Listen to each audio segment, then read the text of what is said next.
En el nombre del Padre, y del Hijo, y del Espíritu Santo. Amén.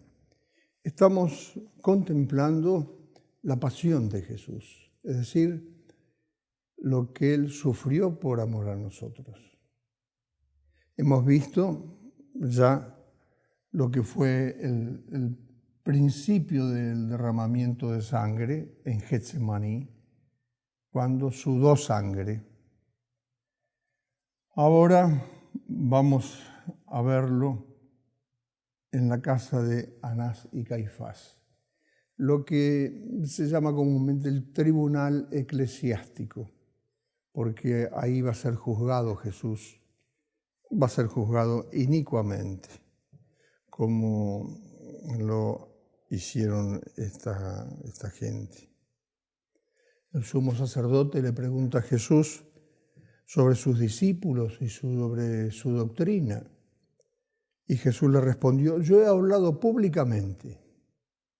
Yo he enseñado en la sinagoga y en el templo donde se reúnen los judíos. Y en secreto no he dicho nada. ¿Por qué me preguntas? Pregunta a los que me han escuchado lo que yo les he dicho. Ellos saben lo que he hablado. Había ahí un servidor del sumo sacerdote y le da una bofetada a Jesús diciendo: ¿así respondes al pontífice? Y Jesús dice: si he hablado mal, muestra lo malo, y si bien, ¿por qué me hieres? Anás, que era en ese momento suegro de Caifás, Anás había sido sumo sacerdote y había dejado a su yerno Caifás al frente en ese momento, en aquel año. Anás era un hombre codicioso, rico y muy diplomático en sus manejos. El Sanedrín se componía de 71 miembros, más el sumo sacerdote eran 72, y constaba de 3 categorías: los llamados sumos sacerdotes o príncipes de los sacerdotes, probablemente los representantes de las 24 familias sacerdotales, la mayor parte eran saduceos, los escribas o estudiosos de la ley y de los libros santos, la mayor parte eran laicos y de la secta de los fariseos, aunque había algunos saduceos, un grupo muy popular, y los ancianos, que eran aquellos que habían alcanzado un puesto preeminente en la sociedad. Caifás era el que había profetizado a pesar suyo. Era un hombre venal y servil. Previamente ya había decretado la muerte de Jesús. Lo que van a hacer ahora era una parodia, era un falso juicio. Ya estaba sentenciado Jesús, debía morir. Y por eso es que Jesús no le responde nada a Caifás, porque ya sabía que estaba predeterminado a matarlo. Y además porque en el Talmud se declaraba sin valor el testimonio del reo contra sí mismo. Y en la bofetada juega tanto el odio como el servilismo lisonjero del guardia. Allí estaban reunidos todos los pontífices, los escribas y los ancianos, y buscaban un falso testimonio contra Jesús para matarlo. Y no lo hallaron, aunque se presentaron muchos falsos testigos. y sus testimonios no iban de acuerdo. Finalmente se presentaron dos, también falsos testigos, que testificaron falsamente contra él y dijeron: nosotros le hemos oído decir, yo destruiré este templo, el templo de Jerusalén, hecho por mano de hombre, y en 3 días edificaré otro sin mano de hombre. Tampoco estaba de acuerdo el testimonio. Y Jesús no lo había dicho respecto del templo material, sino lo había dicho respecto del templo de su cuerpo. Destruidlo, como pasó, lo mataron en la cruz, que en 3 días lo reedificaré, al 3er día resucitó. Entonces se levanta el sumo sacerdote y le dice: nada respondes, ¿qué atestiguas contra ti? ¿Qué atestiguan estos contra ti? Y Jesús callaba. Entonces allí el sumo sacerdote va a hacer algo que se llama conjuro. Es una manera especial de obligar a hablar en el juicio a alguien. Te conjuro por el Dios vivo que nos digas si tú eres el Cristo, el Hijo de Dios vivo. Estaba Jesús obligado a hablar, porque era un conjuro. Le dice Jesús: tú lo has dicho, yo soy. Y os digo que un día veréis al Hijo del Hombre sentado a la derecha del poder, o sea, de Dios, y venir sobre las nubes del cielo. Entonces el sumo sacerdote se rasgó las vestiduras, como si hubiese escuchado una blasfemia, y dijo: ha blasfemado. ¿Qué necesidad tenemos ya de testigos? Vosotros habéis oído su blasfemia. ¿Qué os parece? Y todos respondieron en el juicio: sin juicio, reo es de muerte. No se cumplía ni siquiera con la ley sobre la validez de los testimonios. No había un acuerdo minucioso como exigía la interpretación rabínica. A Jeremías también, por anunciar que iban a destruir los enemigos del templo, lo quisieron matar, como se ve en Jeremías 26, 6, 11. 2 testigos finalmente dijeron que personalmente ellos lo oyeron decir, lo cual no es cierto, eran palabras metafóricas. Era un anuncio futuro, no una orden de destrucción del templo.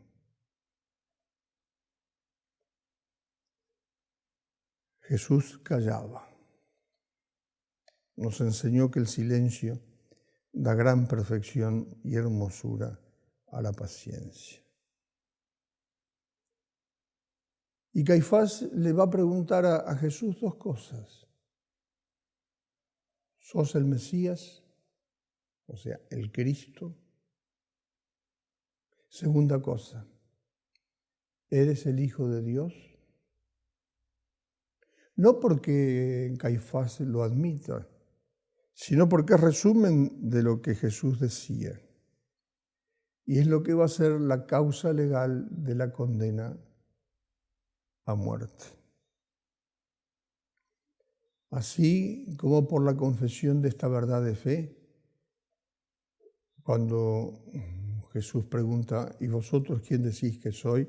A los apóstoles, y San Pedro respondió: tú eres el Cristo, el Hijo de Dios vivo.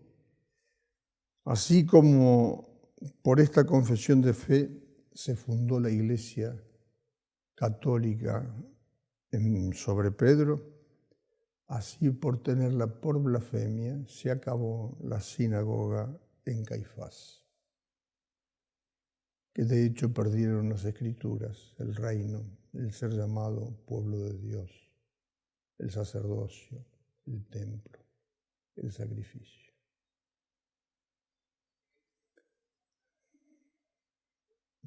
van a comenzar los ultrajes y burlas a Jesús. Son de variados tipos. Podemos, estudiando los textos, se pueden descubrir 7 tipos de ultrajes o sufrimientos que los soldados, para vencer el sueño, le hicieron a Jesús con burlas y bromas pesadas. Se burlaban de él, en primer lugar. Le escarnecían, hacían burlas con apodos, con risotadas, con gestos. Segundo, le abofetearon. Esto es con los puños cerrados, porque la palabra griega es ekolaphisan. Le golpearon, que puede ser con la mano abierta o también con un bastón, eraphisan. Cuarto, le escupieron en el rostro, lo que era considerado por la ley una injuria gravísima. Dice ese gran escritor italiano Giovanni Papini, fue el segundo bautismo de Jesús, bautismo de escupidas. Y se van a mezclar las escupidas en el rostro y en la barba de Jesús, porque recibe allí las escupidas de los judíos y luego va a recibir las escupidas de los romanos, de los paganos. Le cubren el rostro, le tapan los ojos con un velo y le preguntaban, profetiza, ¿quién te ha golpeado? Y le daban bofetadas. Dice un autor, le cubrieron el rostro para con más libertad y menos vergüenza ejecutar todas sus vilezas. Se condenó con esto el mal judaísmo para no verle más. Hasta los últimos tiempos. Se renovarían los guardas esa noche. Y de esta manera y con este entretenimiento se pasó aquella noche que todavía no amaneció para los ciegos de la ciega sinagoga. En sexto lugar, le preguntaban sarcásticamente, como a Mesías y Cristo, que les profetizase o adivinase quién le daba puñetazos o quién lo había golpeado. Y como dice Isaías 56, le arrancaron mechones de pelo y de barba. Así, mientras tanto, Pedro, que había seguido el cortejo que lo llevaba preso a Jesús, llega a casa de Anás, pero no lo dejan entrar. Entonces San Juan, que era conocido del sumo sacerdote, se acerca, va a la portera, habla con ella y lo dejan entrar a Pedro. Y allí va a tener lugar las negaciones de Pedro. Se va a dar cumplimiento a la profecía de Jesús. Hoy, antes de que el gallo cante, me habrás negado 3 veces. Y Pedro lo va a negar a Cristo ante una criada. Tiene miedo de la criada. Vos estabas con ellos. No, mujer, no lo conozco. Segundo, otra criada. Tu tonada te descubre, vos sos Galileo. No, mujer, yo no lo conozco. Y jura. Se va agravando el pecado, porque por quedarse en ocasión de pecado, el pecado se va haciendo más grave. Tercera vez, vuelve a negar con juramento y con imprecaciones. Y allí el gallo cantó. ¿Qué faltas se pueden ver en Pedro? Se ve en Pedro, todavía no había recibido el Espíritu Santo, pero ¿cuáles son las faltas que comete él? Contradijo a Jesucristo. Jesús les dijo: todos vosotros os escandalizaréis por mí esta noche, porque está escrito: heriré al pastor y se dispersarán las ovejas. Pedro tomó la palabra: aunque todos se escandalicen de ti, yo jamás me escandalizaré. Jesús le respondió: en verdad te digo que esta noche misma me negarás 3 veces. Aunque tenga que morir contigo, no te negaré, dijo Pedro. Y sin embargo, lo negó 3 veces. Porque el segundo error, segunda falta de Pedro, se consideró superiores a los demás. Aunque todos te abandonen, yo no te abandonaré. Y tercera falla, confiar en exceso en sí mismo en lugar de recurrir a la oración. Se durmió en Getsemaní.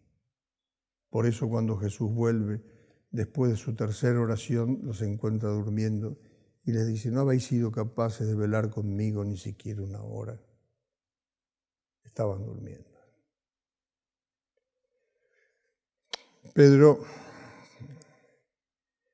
en ese momento, cuando niega por tercera vez, cuando canta el gallo, Jesús es llevado a otra dependencia y lo mira a Pedro. Pedro lo mira a Jesús y dice el Evangelio que comenzó a llorar abundantemente. Se dio cuenta de lo que había cometido. Y Pedro fue muy grande en su arrepentimiento. Cuenta la tradición que cuando estaba en Jerusalén y cantaba el gallo se ponía a llorar, porque recordaba lo que había hecho. Y también cuando estaba en Antioquía, y también cuando estaba en Roma. De tal manera que, según la tradición, tenía unos canalcitos acá en los lagrimales, de tanto que lloró. Y no sin causa permitió Dios esto en aquel que había elegido para piedra fundamental de la Iglesia. Primero, para que ninguno confíe presuntuosamente en sí mismo de que va a ser fiel, sin confiar en la gracia. Segundo, para que ninguno desconfíe de Dios por caído que se vea. Tercero, para que quedase el apóstol más humilde y más recatado. Y cuarto, para aquel que había sido elegido por Jesús para apacentar las ovejas y apacentar los corderos, aprendiese en su misma culpa cómo debía de compadecerse de las culpas ajenas. Pasa esa noche, a la mañana siguiente se reúne de nuevo el Sanedrín, llevan a Jesús al tribunal. Si tú eres el Cristo, dínoslo. Y Jesús respondió: si se los digo, no lo creeréis. Y si yo os pregunto, no me responderéis. Desde ahora el Hijo del Hombre se sentará a la derecha del poder de Dios. Y entienden ellos perfectamente lo que Jesús quiere decir. Entonces tú eres el Hijo de Dios. Él les dijo: vosotros decís que soy yo. ¿Qué necesidad tenemos ya de testigos? Pues nosotros mismos lo hemos oído por su boca. Toda aquella multitud se levantó y, habiéndole atado, lo llevaron y entregaron a Pilato. Es interesante estudiar incluso el el juicio, este pseudo juicio que le hacen a Jesús. Según la Mishnah, en los casos de pena de muerte hay que tener en cuenta lo siguiente: el proceso debe ser de día. La sentencia debe darse de día y no de noche como se hizo. La ejecución de la sentencia debe diferirse hasta el día siguiente. El proceso no debe consustanciarse ni en la víspera de sábado, como era el viernes, o de fiesta. Los testigos que deponen en contra deben ser amonestados gravemente a decir la verdad. Los testigos de descargo que tiene que haber deben deponer antes que los de cargo. Nadie puede ser creído ni condenado cuando testifica de sí mismo. La votación debía empezar por los más jóvenes para que no influyese tanto el voto de los ancianos. Pues nada de todo esto se hizo. El proceso comenzó por la noche. La sentencia se dio el mismo día.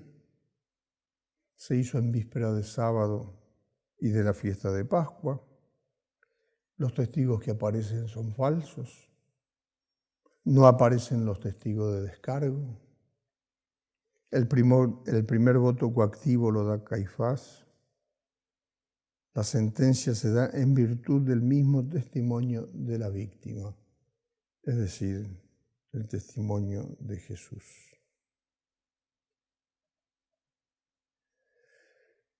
Ciertamente que no hay que usar el argumento del Talmud, porque el Talmud, aunque ya ahí se aplicaba, recién fue codificado un poco más tarde, aunque teniendo en cuenta ya lo que ya se hacía. Pero, según el padre Prat, no puede de ninguna manera justificarse el haber juzgado que Jesús había blasfemado por hacerse Dios. El que pronunció la sentencia o veredicto de muerte, porque fue un proceso de apariencias jurídicas. Ya estaba decretada la muerte de Jesús. Además le condenan por lo que era, hijo de Dios. Y lo llevan a Pilato e influyen con diversas acusaciones graduales, sobornando a la turba. Allí, ya a esta altura del día, Judas el traidor, viendo que le habían traicionado a Jesús, devolvió a los príncipes de los sacerdotes y a los ancianos las 30 monedas de plata, diciendo: he pecado entregando sangre inocente. ¿Qué nos importa a nosotros?, respondieron. Tú verás. Y él arrojó las monedas de plata en el templo, se marchó y se ahorcó, se suicidó. Los príncipes de los sacerdotes recogieron las monedas del gasofilacio, del tesoro del templo, porque es precio de sangre. Y resolvieron comprar el campo del alfarero, que desde ese momento se llamó, y todavía hoy se llama, y se pueden ver los carteles que indican ese lugar, Acéldama, campo de sangre. Porque con esas monedas, que eran precio de sangre, se compró el campo del alfarero, que estaba ahí, para cementerio de los forasteros. Por eso se llama hasta el día de hoy campo de sangre. Así se cumplió lo que había sido profetizado el profeta Jeremías. Y tomaron las 30 monedas de plata, el precio del que fue vendido, a quien tasaron los hijos de Israel, y los dieron para el campo del alfarero, como me ordenó el Señor.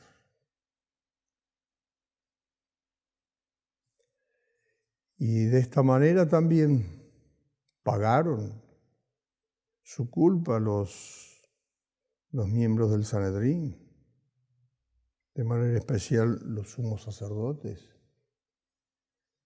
porque cuantas veces se nombraba aquel campo, tantas veces se renovaba la memoria de este delito. También ahora, cuando uno dice Acéldama, recuerda ese campo, recuerda 30 monedas de plata y recuerdan que eso es el precio de sangre que pagaron para poder matar a Jesús. ¿Cuánto ha sufrido nuestro Señor? ¿Cómo debemos nosotros acercarnos más a Él, intimar con Él, confiar más en Él, amarlo, ya que Él tanto nos amó? En el nombre del Padre, y del Hijo, y del Espíritu Santo. Amén.